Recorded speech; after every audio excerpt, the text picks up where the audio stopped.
Ay, para ma-appeal ka. Makita to sa live, Doc. Oh, okay lang. Okay lang ba? Okay lang po. Actual medical consultation na i-post ko po ito sa upcoming na Dr. Jeff Ho YouTube channel. Baka next week pa. Excuse me. Anyway, magpaalam po ako sa papayag po kayo na i-video po natin yung ating consultation ngayon. Okay lang po ba? Okay lang po. At i-post ko po sa YouTube. Okay lang po, ha? Okay, ha? Anyway, sure kayo? Nahiya po kayo? Baka gusto ninyo hindi kasama yung mukha. Okay Okay lang. lang po, ganun lang. Ganun na lang? Ganun lang. Talaga nahiya kayo? Sige, ganun na. I-adjust ko po. Sorry. Okay lang po. Sige. Sige. So, ang problema po natin ay gahi ubo. Pag sinabi natin gahi ubo, matigas yung ubo. Sa English, dry, non-productive cough. Ayan. Pag sinabi natin humok ang ubo, may laman na. Kaya ang humok kasi sa Tagalog is Okay, mas malambot na.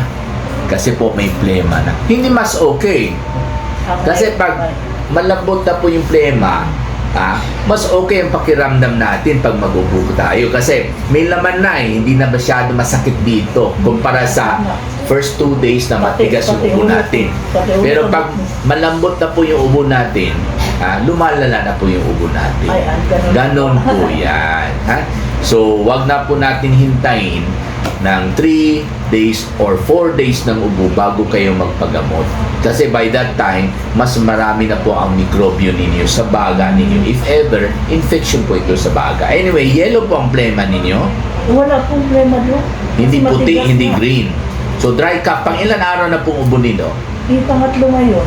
Third day pa lang. Malapit na yung magkaroon kayo ng plema. Kasi pinabayaan ninyo ang mikrobyo ninyo sa baga ba or sa daanan ng hangin. Pag pinabayaan ninyo, sisirain, kakainin ng mikrobyo ninyo yung laman ng baga ninyo or yung daanan ng hangin. Ang resulta po, plema po yan. Ha? So, pigilan po natin yan. Masakit ang likod ko, Doc. Masakit ang likod. May fever po kayo? Wala naman ako. May sipon po kayo? Wala akong sipon. Hindi Makati ang lalamunan? Makati. Makati. Noong una Makati. May nagsisigarilyo po kayo? Wala po. Nagsisigarilyo po kayo? Hindi, no? Hindi po. May nagsisigarilyo po sa bahay? Wala po. Wala. Nag-try na po kayo ng gamot? Nag-try ako ng, yung salbutamol. Salbutamol lang. Wala naman kayo Isang na-try? beses lang po ako nag-inom dito. Wala kayo na-try na antibiotic? Ano lang man yun. Anong tawag nito? Sa ubo lang good na ano? Ako lang. Lagundi. Yung kasirang ba yun? Tuseran. Okay. Para sa katin ng lalamunan, pwede tuseran. Pero may sipon po kayo? Wala naman, no? Wala po. Ano pong trabaho ninyo? May shop po ako dyan sa Anong klaseng shop? yung Goldsmith po. Saan po? Dyan sa may harap ng Mercury Drug sa malapit sa may Victoria Plaza. Saan? Sa Poras, Corner Lacson. I see. Okay naman po yung blood pressure ninyo. Maganda. 120/80.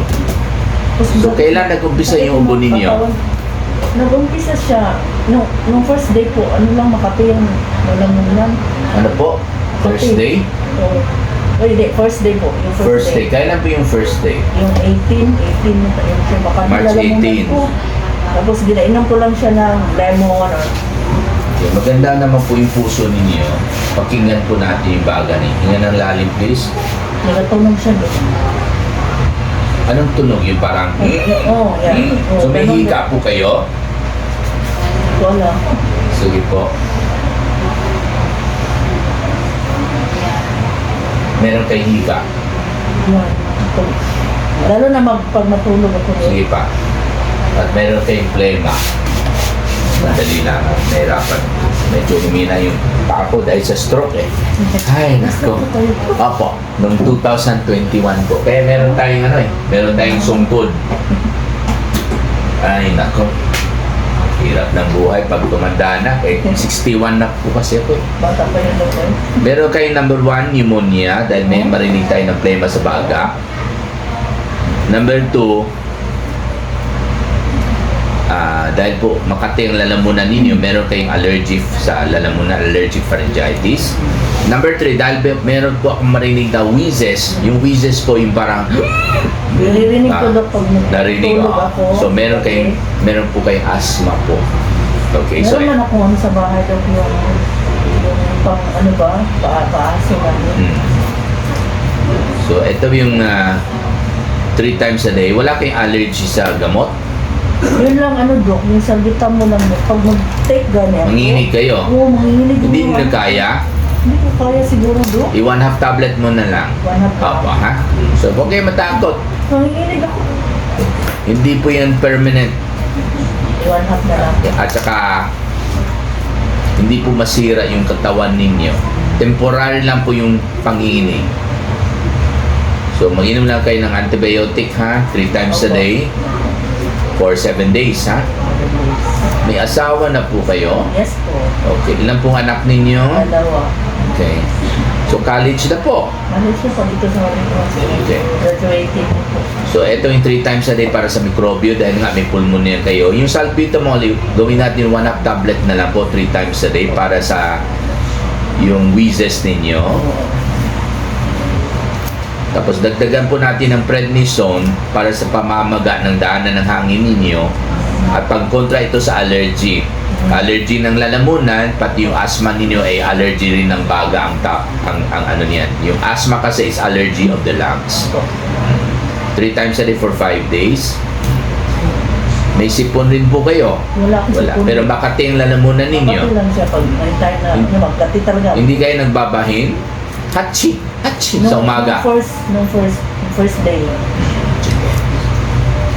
So, ito pong inumin ninyo yung para sa kati ng lalamunan. Ha? Antihistamine to.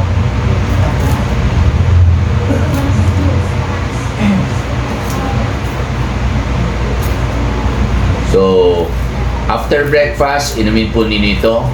1 tablet, 1/2, 1 tablet, 1 tablet. After lunch, 1 tablet, 1/2 tablet, 1 tablet, 1 tablet. After dinner, 1 tablet, 1/2, 1 tablet, 1 tablet. Pero ngayon araw na ito, ibang schedule natin. Kasi late na tayo mag-umpisa. So, mag-umpisa na po tayo kaagad ngayon. Hindi po. Ngayon din po. Ngayon din. Ngayon oras na ito. 5:25. Kahit walang laman ang tiyan ninyo, pwede kayo mag-inom ito. Ngayon din. Then after, more or less mga 4 hours. After 4 hours. Mga 9:30 mamayang gabi, inumin po ninyo para sa lunch. Then after another 4 hours, 1:30 a.m. in the morning, past midnight, inumin po ninyo yung pangatlong doses. Para ngayon na araw nito, makatatlo na tayo. And starting tomorrow, after breakfast, after lunch, after dinner, ha? Okay? Okay po. Sige. So maraming salamat po. Salamat din po. Pag meron kayong problema Pasensya sa... na po. No, okay lang. Pag meron kayong problema sa gamot at saka sa sakit, text lang po kayo o tawag, ha? Sige. Okay? Sige. Thank you for watching!